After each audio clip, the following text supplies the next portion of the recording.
with a 46-36 record, landing them in the 8th seed, and we're back for another round in the NBA play-in tournament versus the Philadelphia 76ers.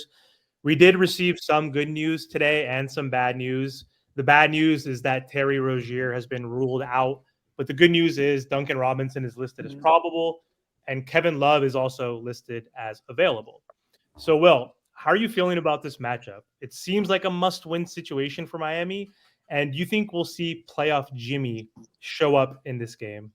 I mean, it's the question I think every Heat fan wants to know. And, you mentioned those injuries. I saw Kevin at practice today. He looked great, man. He had a sleeve on that arm, but he was shooting. He was moving. He looked comfortable. I think they dodged a bullet there. He's fine. Saw Duncan as well. I don't know how much he practiced today, but he was at the end of practice walking around. Seemed to be moving well, and he's probable. So I think you'll see him. And obviously, they're hoping to get Terry back if they do make the playoffs by the weekend. But I think to your question on playoff Jimmy, it's what everybody wants to know, right? And I asked Spo today straight up, is it unfair that everybody kind of expects Jimmy to turn on this switch? Like, do you even expect it as a coach?